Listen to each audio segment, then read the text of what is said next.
Chief justice साहब, आपको ये फ्रॉड नजर नहीं आता?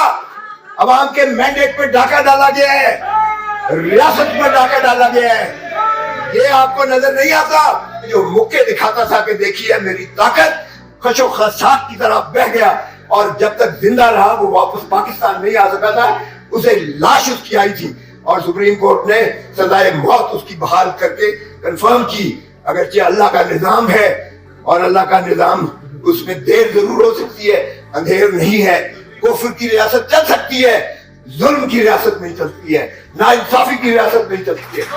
खुदारा खुदारा खुदारा मशरकी पाकिस्तान से सबक सीखो। 9, 10, 11, 12 मई इमरान खान उनकी तहवील में है, कस्टडी में है, और 200 मुकदमात जो है इमरान खान पर कर दिए जाते हैं, और 200 से ज्यादा कई मुकदमात जो है यहाँ उमर अयूब साहब बैठे हुए हैं, यहाँ जितने हमारे अकाबरीन बैठे हुए हैं उन पर कर दिए गए। ये एक ऐसी जुल्म और बर्बरियत की दास्तान की गई, कभी आपने ऐसा सुना होगा?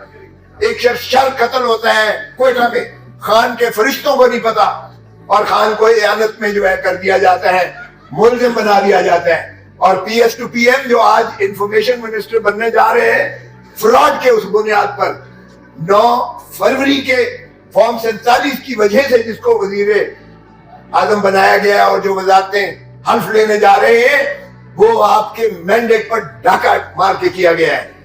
एक पार्टी जिसको बांधकर, हाथ पैर बांधकर उसको मैदान जंग में उतारा जाता है, और दूसरी तरफ पूरा जबरदस्त मुसल्ला होकर एक देव कामत के शख्स को आता है और आफरीन है अवाम पर कि अवाम ने उसे चारों शाने चित करके गिराया, और हाथ पैर बंधे हुए पहलवान को उन्होंने जिता दिया। और ये जो फ्रॉड हुआ है, इलेक्टोरल फ्रॉड, इसीलिए हमने तकाजा किया है जुडिशियल कमीशन बनाया जाए। चीफ जस्टिस साहब, आपको ये फ्रॉड नजर नहीं आता? अवाम के मैंडेट पर डाका डाला गया है, रियासत पर डाका डाला गया है, ये आपको नजर नहीं आता? और फिर बंदर बांट हो रही है। जब शहबाज शरीफ वजारत उज़्मा का उम्मीदवार बना तो हमने एतराज किया, उमर अयूब ने एतराज किया, मैंने वकालत की कि ये शख्स जो अपने हल्के से हारा हुआ है, वो यहां भी घुस बैठिया है असेंबली में, और वो सारे पाकिस्तान 25 करोड़ अवाम का चीफ एग्जीक्यूटिव कैसे बन सकता है? और हमने कहा कि इसको जरा फोरेंसिक करवा ले, फॉर्म 47 देख ले, फॉर्म 45 देख ले, और इन्होंने अगले दिन वेबसाइट पर डाला इलेक्शन कमीशन ने, और बच्चे ने देखा कि कितना बड़ा फ्रॉड। और भाई, तुमने 825 को अगर 325 किया तो कम से कम कोई अकल तो इस्तेमाल कर लेते, या आपने 1500 में से एक काट दिया और 1000 कम कर दिया वोट। ये भी आप यानी नेकेड आइज से आपको फ्रॉड नजर आया, और फिर इन्होंने मुनहदम कर दिया उसे। लेकिन वो उस वक्त तक कौम के सामने सभी चीजें आ चुकी हैं। तो हमने यही तकाजा किया कि अगर अवाम के आप मैंडेट को बहाल नहीं करते, ना हम असेंबली चलने देंगे, ना हुकूमत चलने देंगे, ना हम इस खुदादार ममलिकत को इस फ्रॉड के नीचे अवाम के मैंडेट पर डाका डालने देंगे। और हमने 3 दिन ये साबित किया असेंबली में कि हम एहतजाज कुनाए, हम अवाम की आवाज बनकर हर फोरम पर, क्योंकि हमसे पूछता है वोटर कि हमने इतना मैंडेट हैवी आपको दिया, आपने हमारे हकूक के क्या किया? तो अगर इस तरह से डाका मारते हैं, और आईन में देखिए, आईन में सिर्फ और सिर्फ अवाम ही मुक्तदर हैं। आईन में सिर्फ और सिर्फ आर्टिकल 7 में अवाम को हक है नुमाइंदे भेजने का असेंबली में और पार्लियामान में, और उन्हीं से जो है हुकूमत बनती है, अवामी नुमाइंदे से। इसमें ना मुक्तदर हल्का है कोई, ना फरिश्ते हैं, ना अदलिया है। और आर्टिकल 5 में कहा है लॉयल्टी टू द स्टेट, मतलब वफादारी अवाम के साथ और ताबेदारी आईन के साथ। ये है रूल ऑफ लॉ, ताबेदारी आईन के साथ। ये हर पाकिस्तानी शख्स पर फर्ज है, चाहे वो आर्मी चीफ है, चाहे वो चीफ जस्टिस ऑफ पाकिस्तान है, चाहे वो कोई भी है पाकिस्तान में, बड़े से बड़ा भी है, वो अवाम का है। अरे भाई, अवाम के खून पसीने की कमाई के टैक्सों से तुम्हें तनख्वाह मिलती है, तुम्हें मराहत मिलती है, तुम ये सारे जो कुछ आन बान शान है वो अवाम के खून पसीने की कमाई के टैक्सों से है।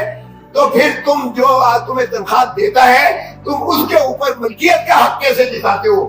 اور ایک ہی ادارہ ہے پارلیمان جو عوام ہے جن کو پریمیسی اور سپرمیسی ہے، باقی کوئی عوام یہ وہ ادارہ نہیں ہے، باقی سب سروس آف پاکستان ہے، باقی سب ملازم ہے ریاست کے، چاہے وہ عسکری قیادت ہو، چاہے وہ عدلیہ ہو، چاہے کوئی بھی ہو، وہ ملازم ہے عوام کے ٹیکسوں سے تنخواہیں لینے والے عوام کے بادشاہ کیسے بن جاتے ہیں؟ اب آپ نے جو ہے تاج پوشی کے لیے لندن سے ایک شخص کو لے کر آ گئے ہو، اس کو دیکھنے لائق ہے اس کی شکل، جب وہ پارلیمان میں بیٹھتا ہے تو وہ اتنا شرمندہ ہوتا ہے اپنے زمین تلے، ایسے لگتا ہے کہ وہ زمین پھٹ جائے گی اور یہ دفن ہو جائے گا۔ میں تو پہلے ہی کہتا تھا کہ قریب یہ فلائی آؤٹ کرے گا، لندن واپس جائے گا اور کہے گا مجھے کیوں بلایا۔ اور بھائی صاحب کو اب بندر بانٹ ہو رہی ہے ریاستی عہدوں کی، ایک شخص کو صدر بنا دیا ہے، ایک کو وزیر اعظم بنا دیا ہے، ایک کو وزیر اعلیٰ بنا دیا ہے، کسی کو گورنر بنا رہے ہیں، کسی کو وزراء بنا رہے ہیں۔ او بھائی یہ عوام کی امانت ہے، آپ کی عوام کی امانت میں آپ کیسے خیانت کر سکتے ہو اور کیسے ہم ہونے دیں گے؟ رول آف لا کی نفی نہیں ہونے دیں گے۔ میں خراج تحسین پیش کرتا ہوں شاداب جعفری کو اور آپ سب جو آئی ایل ایف کے دوست آئے ہوئے ہیں، یہ موومنٹ اس سے زیادہ طاقتور ہونی چاہیے جو ہم نے عدلیہ کی بحالی کے لیے کرائی تھی۔ سب سے پہلے خون میرا پھٹا تھا، سر میرا پھٹا تھا اور خون مال کی سڑکوں پر گرا تھا، سب لوگ آپ گواہ ہیں۔ ہم نے وہ موومنٹ چلائی تھی کہ جو مکے دکھاتا تھا کہ دیکھیے میری طاقت، کچو خاصات کی طرح بہ گیا، اور جب تک زندہ رہا وہ واپس پاکستان نہیں آ سکا تھا، اسے لاش اس کی آئی تھی اور سپریم کورٹ نے سزائے موت اس کی بحال کر کے کنفرم کی۔ اگرچہ اللہ کا نظام ہے اور اللہ کا نظام اس میں دیر ضرور ہو سکتی ہے، اندھیر نہیں ہے۔ کفر کی ریاست چل سکتی ہے، ظلم کی ریاست نہیں چلتی ہے، ناانصافی کی ریاست نہیں چلتی ہے۔ خدا را